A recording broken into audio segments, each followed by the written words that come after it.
और बड़ी खबर आपको बता दें, कर्नाटक में सीएम ओहदे की रेस में एक और दावेदार का नाम सामने आ गया। साबिक नायब डिप्टी सीएम और रियासती सदर रहे जी परमेश्वर ने भी वजीर आला ओहदे पर अपना दावा पेश कर दिया। परमेश्वर एक दलित लीडर भी हैं। ब्रेकिंग न्यूज आपको बता दें, दो नामों की चर्चा लगातार हो रही थी, डीके शिवकुमार और सिद्धरामैया, लेकिन अब एक तीसरा नाम भी इसमें एंट्री कर गया और ये दलित लीडर हैं। तो परमेश्वर एक दलित लीडर हैं, इसलिए वो भी दावा कर रहे हैं। और ज्यादा जानकारी के लिए हमारे रिपोर्टर इस वक्त जयपाल हमारे साथ सीधा जुड़ रहे हैं। जयपाल, कर्नाटक में एक और नाम की एंट्री हो गई सीएम के लिए और ये नाम है जी परमेश्वर का। ये कौन है? देखिए, जी परमेश्वर कर्नाटक के बड़े नेता हैं, दलित नेता हैं और इससे पहले वो कर्नाटक के जो है पूर्व मुख्यमंत्री डिप्टी सीएम रह चुके हैं। इसके साथ ही गृह मंत्रालय संभाल चुके हैं। काफी अच्छे पढ़े लिखे और बड़े नेताओं में इनका शुमार होता है। इनके दलित नेता होने हैं ये और दूर से जीत करके आते हैं और इसके साथ ही जो है जिस तरह मुख्यमंत्री की कुर्सी को लेकर के तानातानी है, उसको देखते हुए कल इनके जो वर्ग के लोग हैं उनके द्वारा जो है एक प्रदर्शन भी किया गया था इनके सपोर्ट में कि अगर जब आप मुख्यमंत्री का पद देना है तो एक दलित को ये पद देना चाहिए।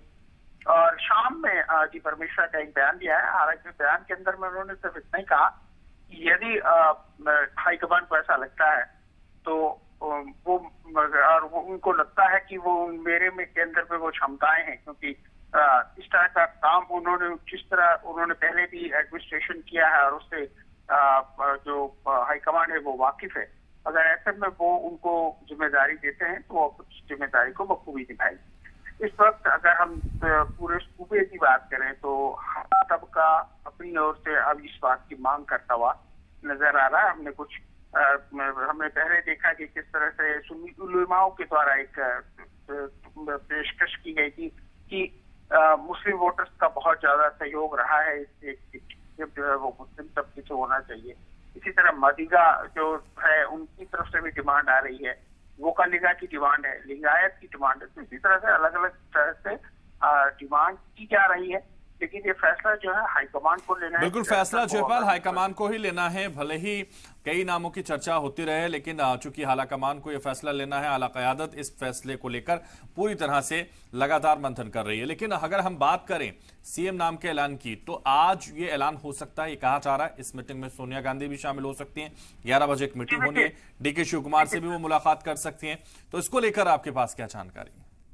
देखिए, तस्वीर जो है वो अभी तक साफ नहीं है। हालांकि जिन दो नेताओं के नाम सबसे आगे चल रहे हैं, दोनों नेता इस वक्त जो है दिल्ली में मौजूद हैं। सिद्धरामैया ने भी मल्लिकार्जुन खड़गे से मुलाकात की है। डीके शिवकुमार भी कल मल्लिकार्जुन खड़गे के घर गए थे और इससे पहले जो ऑब्जर्वर्स हैं उन्होंने भी मल्लिकार्जुन खड़गे से मुलाकात की।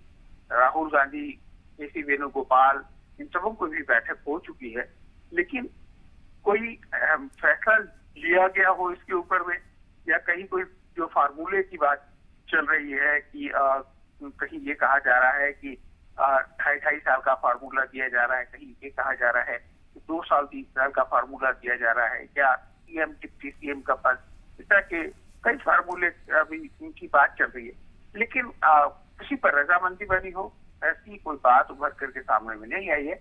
आज हो सकता है कि एक मीटिंग तमाम लोगों की, जिसके अंदर में अध्यक्ष जी होंगे, राहुल गांधी भी होंगे, के.सी. वेणुगोपाल भी होंगे, और हो सकता है कि दोनों जो प्रमुख दावेदार हैं यानी सिद्धरामैया और डीके शिवकुमार, इन लोगों की एक बैठक राहुल गांधी के साथ हो और कोई नतीजा निकल करके आए। तो फिलहाल कहना थोड़ा मुश्किल है, लेकिन हाँ, उम्मीद जरूर की जा सकती है कि आज शाम तक ऐलान हो जाना चाहिए, क्योंकि अगर शपथ ग्रहण समारोह जैसा कि कहा जा रहा है कि 18 तारीख का वक्त उन्होंने लिया है राजभवन से या उनको कहा है, तो उस हिसाब से आज हो जाना चाहिए। अगर ऐसा होता है तभी 18 को शपथ ग्रहण संभव हो पाए।